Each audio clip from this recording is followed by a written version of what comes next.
Hi, I'm Lisa Hayden with Channel 6 Central Kentucky TV, and I community focus on Washington County. And I'm happy to have with us today Carol Kelly, Daniel Carol Kelly, attorney in Washington County, the third, Daniel Carol Kelly, the third, and who is the president of the Washington County Historical Society. Yes, Thank you, Carol, for coming on such short notice. Well, thank you. Thank you for asking me on such short notice. Well, you know, I was so delighted to get the Historical Society newsletter. You got it? And I did, and I know that, you know, there were people that were for and against that. Mm-hmm. And was my understanding, or just putting something online or whatever. But I did think it was very well done, Mm-hmm. and I enjoyed reading it. Oh, very good. Thank So I know that was, you were supportive of you. that. I was supportive of it, but Greg Goatley's on the committee to actually write it. Right. And congratulations to Greg on a job well done. All right. Very good. Thank you. So, because Greg, I think, is the vice president. He is. Okay. Greg Goatley, vice president, and secretary Martha Young. Martha Young, and treasurer. Well, we had Fabian forever. Margaret Goatley, I think, is our treasurer now. Okay. Well, she's at the bank, so that works out well. Mm-hmm. And now, Carol, the Washington County Historical Society has been in existence for how many years? I think it actually existed back in the late 30s when they were actually building the original Lincoln Park. It came back together again in the 60s when they had the sesquicentennial out there, and also when they were doing over the Mordecai Lincoln House. It has kind of gone into abeyance over the last couple of years, but now our goal is to get it started again with regular meetings and projects. Mm-hmm. Well, I think that's wonderful, because certainly Washington County has a lot of history. Mm-hmm. And I don't think you can move forward and progress if you don't know your history. Yes. I know there's a saying on that. I'm not sure what it is. If you do not know your history, you're doomed to repeat it. There you go. So in Washington County, because you're starting now to have monthly meetings, Mm-hmm. and you're also encouraging membership at Yes. this time, I know. Yes, we are. Recruiting. Mm-hmm. So how does someone become a member? Basically by showing up at one of the meetings. Okay. And then asking the secretary to put their name on the list and paying their dues. And I think dues are $25. $25, yes. Which I plan to pay you after this, if you'll I'll remind me. hold you to that, Miss Lisa, yes. Now, you're on television now, so weaseling out will be allowed. Yes, ma'am. Yeah. You might sue me over that if I. So they can pay their membership and come to a meeting, and the meetings are when? Well, the meetings right now are once a month. We have 3 more scheduled, September, October, and November, and we plan to have programs at those meetings. In the past, the meetings have been mostly organizational, but the goal of the Historical Society is to provide some historical exposition, some explanation, some historical teaching, basically, about the history of Washington County. And for that reason, we usually try to have a program at each meeting. Mm-hmm. And there are 3 programs scheduled for the next 3 months. Mm-hmm. Okay, and what are those? Well, on the September 26th at 6:30 at the Opera House, the Gerald Thompson, who is a historian, lives over in Marion County, is very large in the Maryland Catholic organization, is going to be here, and he is going to give a little talk on the development of the Catholic Church in Washington County. So that will be on September 26th. He'll be at the Opera House. Now, I do not know if it will be here or upstairs in the auditorium. Kind of depends on which is available. And what time is that? At 6:30 on the 26th. Tuesday? It is a Thursday. Oh, a Thursday. Yes. Okay. Yes. Thursday, the 26th. Yes, ma'am. And for October, we are planning to also have a program. This one will be presented by Greg and Margaret Goatley regarding the history of the Presbyterian Church in Washington County. That will be at 6:30 on the 24th, but it will be at the Presbyterian Church, probably in the main auditorium of the Presbyterian Church. Right? And was that their, I mean, that's the oldest church here. it is. The oldest church in the county, perhaps. Well, yeah, standing, but the steeple is actually older than the church. The steeple was built there first, and it had a building around it. And sometime before then, that building was torn down. The steeple was retained, though. So Miss Goatley will have all of that information when you come to the meeting. And do you happen to know the date on that? 24th, United Nations Day, October 24th. Okay. But no, the date on the actual... no. Okay. No, not church. Not the I know they just had a celebration of 200 years or something not very long ago. Well, the first preacher was Terra Templeton, but he lived out near where Lincoln Park is now. They did not have a church building at that time. That would have been like in the 1790s. But Miss Goatley will fill you in on the time, date, and place of the construction of the various churches in Washington County, including Pleasant Grove and others. Okay, great. And for November, November 21st. That's on a Thursday as well. It's on a Thursday as well. We will have. Are you all going with the third Thursday of every month? Right now we are. Okay. That's the plan until the third Thursday blows up on us. But Miss Linda Anderson will be discussing all of the churches in the city of Mackville. And that will be at 6:30 at the Opera House, again, either in the conference room or the auditorium, depending on which is available. So those three are currently scheduled. Those people have all announced that they will be there. And the goal is to have something to present that people might be interested in. And since most people belong to one or more church, this will be something we'll hope that will draw a crowd and that people may learn something useful about the development of the religion in Washington County. Right, certainly. And so those are great programs coming up. And then I think at Christmas you plan on something as well. I think for Christmas they were planning on an open house and a Christmas party. Historical Society on the 19th of December. Third Thursday. Christmas party, 5 o'clock at the Opera House. Okay. Probably will be in the conference room with hors d'oeuvres and punch and cookies and sundry. It's a little Christmas party that day. Membership is invited, and if anybody would like to become a member, drop by. One thing I want to point out, all of these programs are open to the public, and not just for us. The case of Mackville churches, of the Presbyterian Church, and the Catholic Church, these programs are open to the public. We want as many people to come as want. There's no fee to come. Come and you can listen to the presentation, you can ask questions, and hopefully there'll be a nice crowd for each of them. Yeah.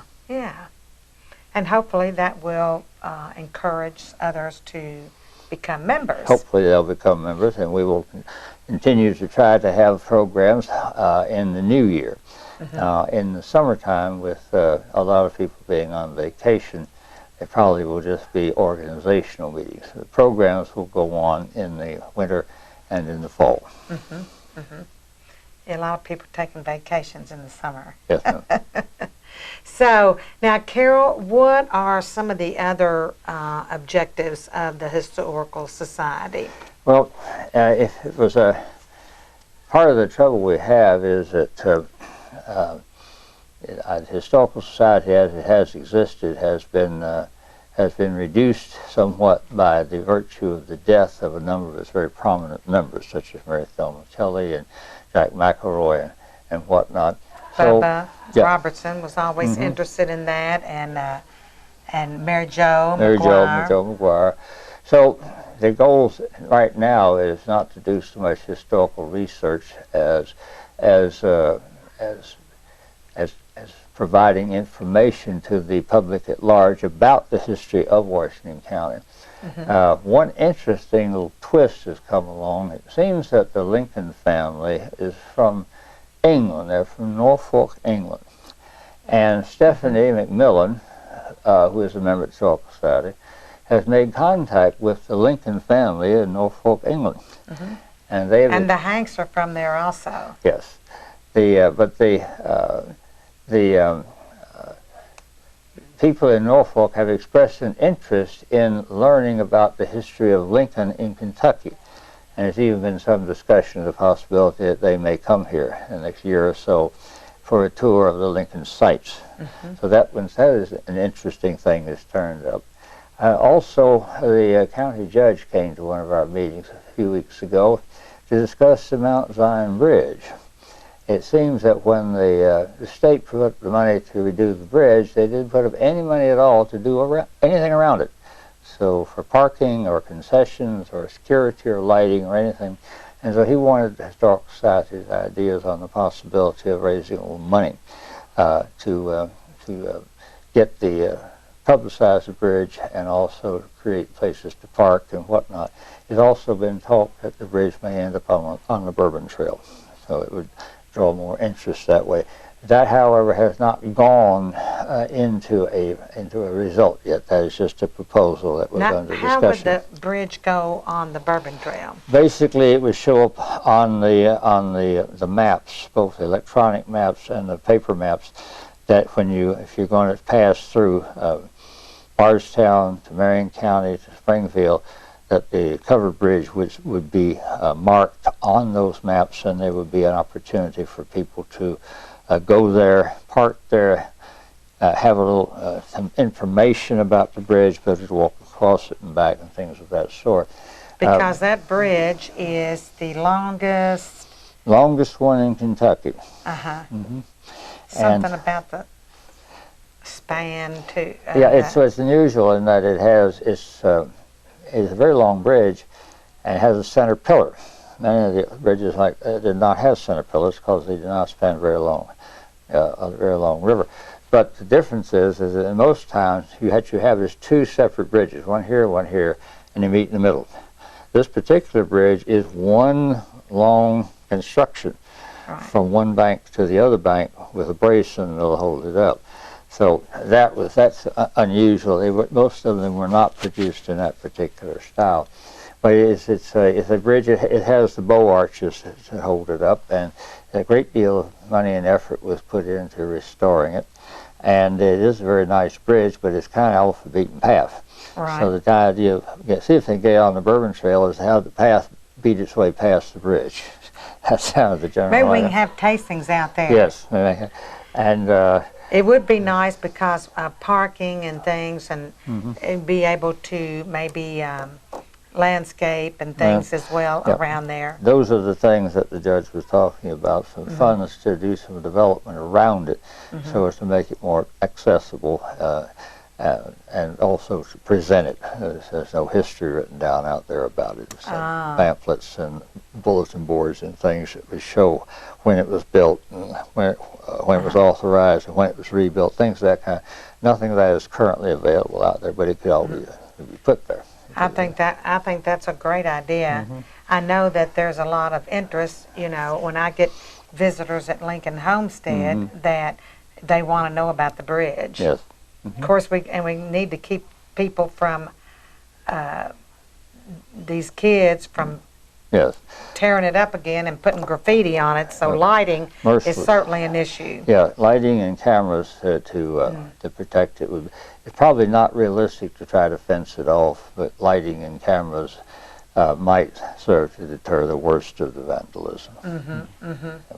Another thing we can do at the Historical Society is we can publish some documents that already exist. we have produced duplicates of the bicentennial history book, but there are other books available that might also be copied and made available to the public. Baylor's History of Washington County, for instance.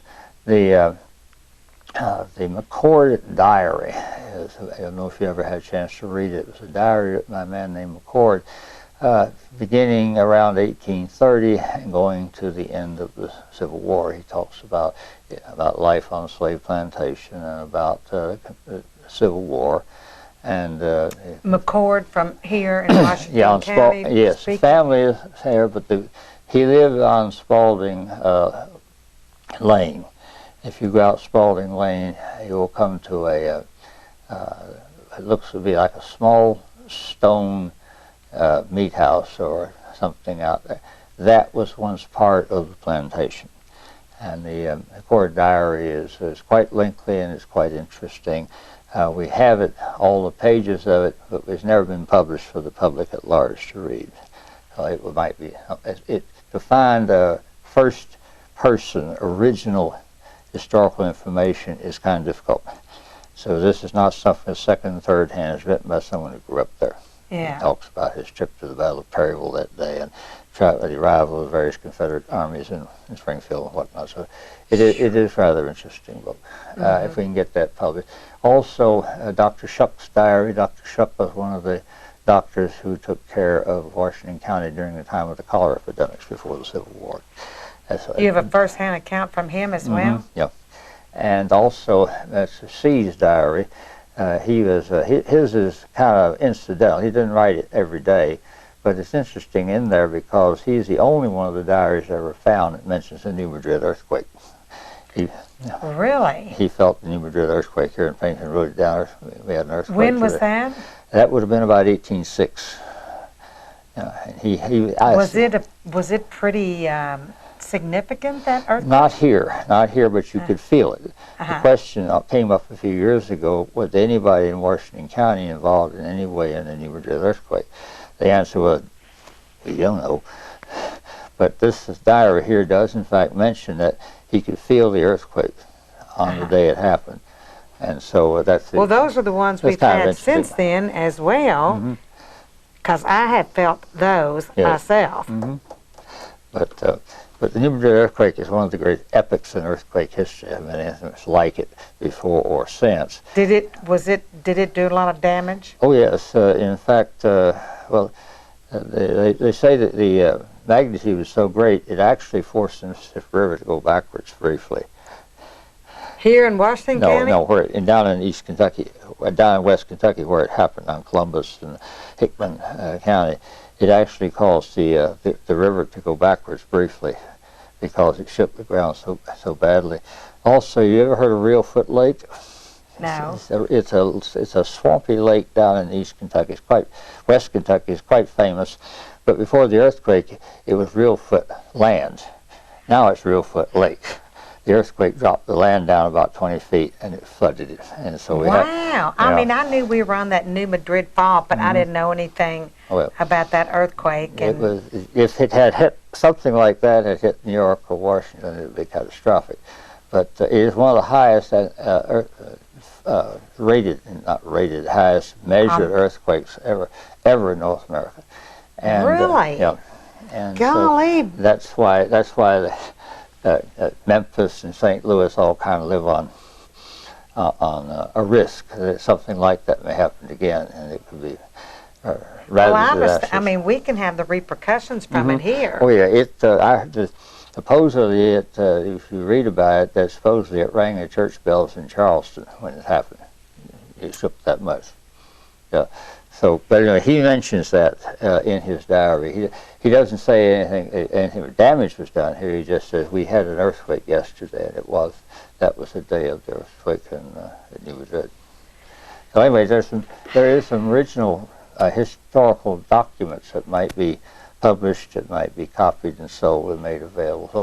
So those. And the history of Washington County, that one that was, I think you helped get published, which is, what's that one called? Bicentennial History of Washington County, okay. 92. And that one, I believe that that is still available at Carolyn Hardin's jewelry store. Oh, Kind of okay. markets those for us, and some other historical pamphlets and documents have been published and also available through her place or through a member of the Historical Society. Okay. We know where they are. And that would be at Hardin's Jewelry. Hardin Jewelry, yeah. Anywhere else? No, many of them are stored in the vault at the courthouse, but you would have to see one of the members to make a Remember purchase. that ledger book, those ledger books I gave you? Mm-hmm. Where are they? It's in my office. One of those was a law firm book, a lawyer's book. Uh-huh. And he had an interesting way of practicing law. He went around to every store in Springfield once a month and collected $1 retainer. Whether he For himself? For himself, whether he represented you or not. And then if you needed a lawyer, you had him on retainer. It was kind of an interesting way of practicing law. Oh, my but goodness. It gave him a cash flow. I say. I had seen that trick before. But That was kind of like insurance, Carol. Yes, it was. Or extortion. Our protection racket here. So, well, that's pretty interesting. Mm-hmm. That did you happen to know who that attorney was? I probably did, but I've forgotten. This was set back around in the 20s, I think, to the teens. Yeah. Uh-huh. Well, I mean, it would be nice if we had a place. Mm-hmm. I mean, has there been some discussion with the library on creating some space or where we could display some of these things? There is a history room down there, and there's a curator of those historical documents, and they can either be read on site. Some of them might be possible to take them out, but there are things available that are not and have never been published, and therefore not available to anyone. Mm-hmm. There's another diary by a man named Edmund L. Davidson who created Calorama Farm, and he also went to the Battle of Perryville. Oh, wow. And watched the battle take place up there, and supposedly on his way back, he was a civilian, but he was an able-bodied civilian. He got waylaid at the Arnold House out on that Perryville Road, which the Union was using for a hospital. And he was drug in and made to serve as an orderly for a few hours in there while they were busy cutting off arms and legs of wounded soldiers. And so he discusses that in some detail. And there's a window there, and they threw the arms and legs out the window after they cut them off, and then they later buried them in the yard out there somewhere. So he meant his. Is that house that that is? What's the name of live out there? Who is it? Because they had an open house out there. Is that the one? That name is laying on the blank right now. Well, the reason, I mean, because I went to a Christmas open house or something, and there was all that discussion about the arms and legs, and still some ghosts and things out there from, I think, soldiers trying to find maybe the parts of their bodies. Right, Edmund. They're buried in the yard. Yeah, but Mr. Davidson, he was probably in his 20s at the time of the Civil War, and he went to Perryville. So, everybody wanted to go see it. It was a theater as well as battle, and so he went up there and he saw the battlefield afterwards. And on his way back, he was dragoon did to serving as an orderly at the Arnold House out there, cutting off arms and legs. Hold him down! I got to start sawing. They did not have.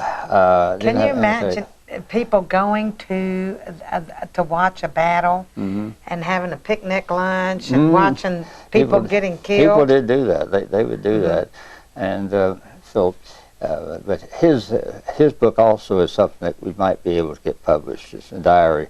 Might be able to get published. It's an interesting little thing that we could probably do. Well, that would be great. And then those things would be on display at the library, or hopefully possibly at a library and for sale. And for people sale. had any interest. People were interested in them.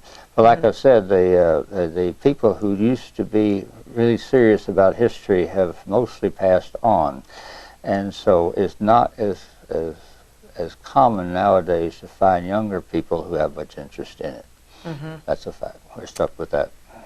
Well, that's quite unfortunate. I'm hoping that, maybe with the publication of some of these things, and that maybe we'll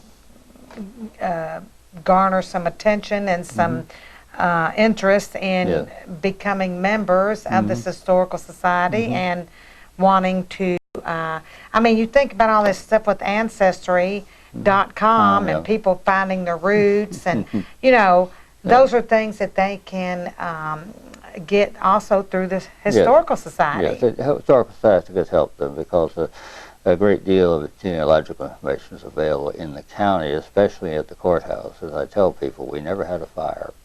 So we've had, the books are complete all the way back to 1792. It's amazing, isn't it? Yes, it is. So what books on marriages and deaths and... Books on marriages are over there. Estates, we had where orphans, but orphan and guardian books where it was necessary to appoint a guardian. The parents passed away. And the deeds books and the mortgage books, plus all of the county court records are over there too. And the county court would meet twice a month, and they would have authority over roads, and they would have authority over mills, and it's kind of like a little diary of the county, handwritten books, very big books, and so if you're interested in that kind of thing, you can put a name in. Go through there is a small index in each volume. If you go to Mordecai Lincoln, it goes on for several lines of all the things that he was involved in Washington County at that time, and you can also find Josiah Lincoln's name in there. But you also find names of just about anybody and everybody in there. Whenever they had any business before the court, their name would be entered, and there would be a transcript written down of what went on. When the turnpikes were built, when the bridges were built, including this one out here, they were all approved by the county court. Would there be is there a page number then? So if you look There at is someone, there is an index, so to speak, although it's kind of a crude index, but there is an index under the various names for the earlier volumes. I know, and they go back to 1792. So I know a lot of people come here from other counties and states to look at our records to help in their genealogy searches. So, because we've got all our records we ever had, they never burned. Never burned. So that's wonderful news. That's in the county clerk's office. It's in the county clerk's office in the Rock Building, in various rooms in it, but mostly in a large basement room down there. Yeah.